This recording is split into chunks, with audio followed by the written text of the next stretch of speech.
ხანდაზმულთა საერთაშორისო დღესთან დაკავშირებით მოხუცებულთა სავანეში უფასო სამედიცინო გამოკვლევები ჩატარდა.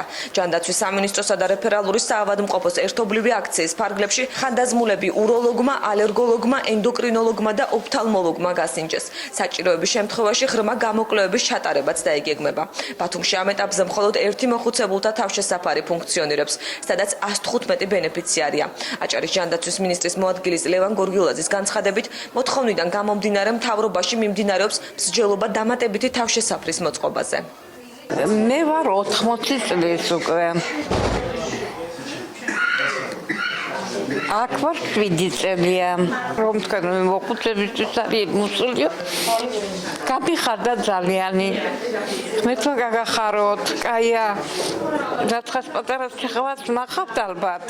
მოუტანეთ სამედიცინო სახარჯი მასალა, მედიკამენტები და ტკბილეული და ასევე მოვიყვანეთ ექიმთა ბრიგადა, რომლის შემადგენლობაში შედის უროლოგი, ალერგოლოგი, ენდოკრინოლოგი, ოფთალმოლოგი, ოტოლარინგოლოგი.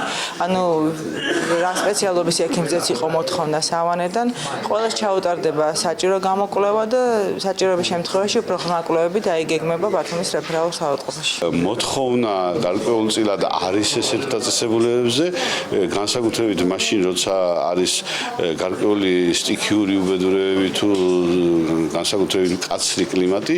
ამისთვის ასაკველია საჭირო არის მუნიციპალური, ასევე მერიის სამსახურების, ასევე მთავრობის გარკვეული ხედვა, რომელიც ნელ-ნელა ყალიბდება, მაგრამ ყველაფერი კეთდება იმ შესაძლებლობების მიხედვით, რაც სახელმწიფოს გააჩნია. თუმცა ამ მხრივ ჩვენ ვფიქრობთ, რომ მოთხოვნიდან გამომდინარე გაზრდის შესაძლებლობა გამოინახოს.